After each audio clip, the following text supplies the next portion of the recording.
Dalawang bagay na dapat meron ka o dapat mong gawin para makabingwit ka ng naggagandahang dalaga. So, for today's vlog, yan po yung ating pag-uusapan. Pero bago yan, mag-subscribe ka na po muna. Maraming salamat. God bless po.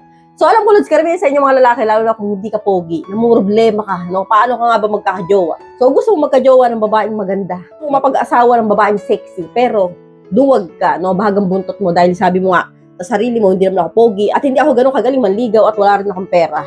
Paano ko makukuha yan? So, doon pa lang, hopeless ka na kagad. So, ganun po yung mga mindset ninyo mga lalaki. Pag wala kayong pera, wala na kagad kayong pag-asa. So, yan po yung mga mindset na dapat ninyong baluktutin, no? Hindi po yan totoo, no? Kami mga babae, Lods, no? Meron po kami mga kahinaan pagdating sa lalaki.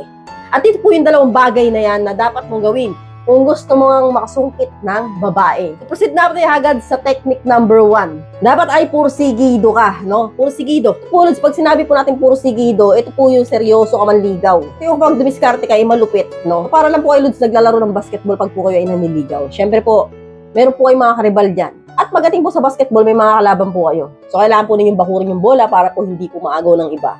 So, ganoon din po sa panliligaw. Kailangan malupit kang dumiskarte, no? So, kailangan kung araw-araw ay mo ligawan, kung araw-araw mo kausapin, kung araw-araw mo puntahan, gawin mo.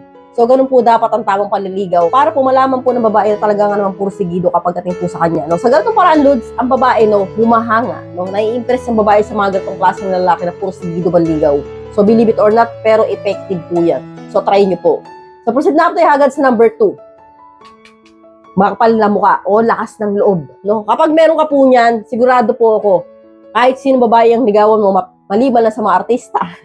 So, kahit sino babae mong kaliligawan mo, taga-opisina na kasama mo sa trabaho, o kahit sino pa yan, no, nagagandahan na yan, no? Kasi huwag ng artista, mahirap yun.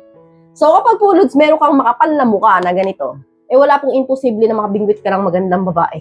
So, isa po yun sa number 1 na qualification, no? Para po makapasa ka sa isang babae. Kasi po karamihan sa mga babae kapag makapulang mukha ng lalaki, no, malakas ang loob, bumibigay po ang babae yan. So, kasi po, mas nai-impress po kami sa ugali ninyo kaysa sa pagbumuha ninyo. So, totoo po yan, Lods, no? Katulad nga po na sinabi ko sa previous vlog ko, Lods, no? Kapag po kayo nanliligaw sa isang babae, para po lang po kayo nag-audition yan, no? Kunwari po, nag-audition kayo sa isang channel, di ba? Sa GMA Network, ganon. Paano ko nga ba matatanggap sa isang audition? Siyempre, dapat meron kang makapal na mukha at malakas ang loob mo. So, yun po yung unang hinahanap nila sa isang nag-audition. So, kaya po, dapat meron kayong dalawa na yan para makabingwit ka ng babaeng maganda. So, hanggang dito na lang po tayo mga Lods. I hope you learned something in this video. More videos to come, so stay connected. See you again to my next video. God bless. Bye-bye!